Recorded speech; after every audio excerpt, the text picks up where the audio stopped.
کہتے ہیں کہ ایک بچہ تھا، ان کے گاؤں کے ساتھ ہی ایک جنگل تھا، گاؤں میں رہتا تھا اور اس گاؤں کے ساتھ ہی ایک جنگل تھا، اور اس کے والدین اسے کہتے تھے تم نے جنگل کی طرف نہیں جانا، وہاں پر بڑے خطرناک جانور رہتے ہیں۔ بچہ سنتا تھا، وہ کہتا تھا اچھا تھا، لیکن بچے تو بچے ہی ہوتے ہیں۔ اور ایک دن وہ اپنے دوستوں کے ساتھ کھیلتا کھیلتا انہیں چکما دے کر وہ جنگل میں چلا گیا۔ جب وہ جنگل میں آگے چلا گیا، اسے اس چیز کا احساس ہی نہ رہا کہ میں اپنے گاؤں سے بہت دور آ چکا ہوں اور میں جنگل میں کافی ڈیپ آ گیا، اور وہ تھک گیا، وہ تھوڑا پریشان بھی ہوا۔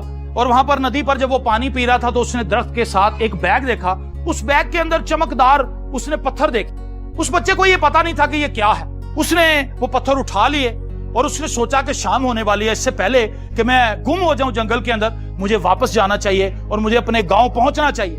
اس نے واپسی کا راستہ لیا، لیکن اس کے ساتھ جو بیگ تھا، اس کے اندر جو پتھر تھے، اس نے وہ پتھر پکڑے، کبھی وہ کوے کو مارنے لگا، کبھی وہ مینڈک کو مارنے لگا، کبھی وہ ندی کے اندر مارنے لگا، مطلب وہ کھیلتا ہوا واپس آ گیا۔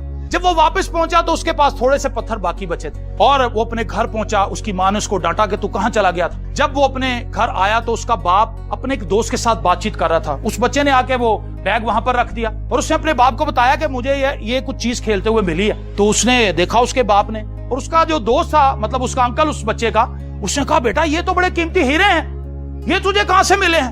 یہ تو اتنی قیمتی چیز ہے کہ اگر تم دو ہی بیچ دو تو تمہارے وارے نعرے ہو جائیں گے، گھر بھی بن جائے گا، کاروبار بھی سیٹل ہو جائے گا، تو کمال کی چیز ہے۔ تو اس کا باپ تو بڑا خوش ہوا اس بچے کا، لیکن بچہ رونے لگا۔ تو وہ انکل اس کا کہنے لگا کہ بیٹا میں نے اتنی خوشی کی بات بتائی، آپ رونا شروع ہو گئے۔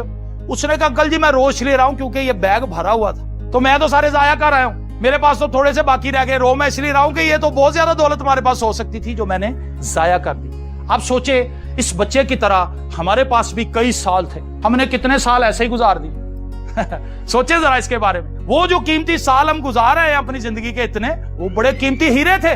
ہم نے بیکار کاموں میں، نفرتوں میں اس کو۔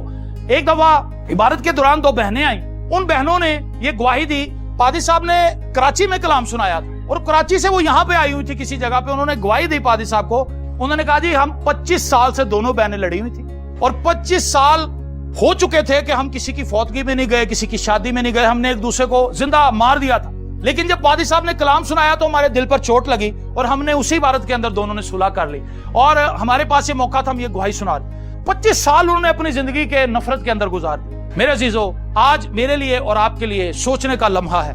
ہم نے زندگی جیسی بھی گزاری، ہم سے بہتر کوئی نہیں جانتا۔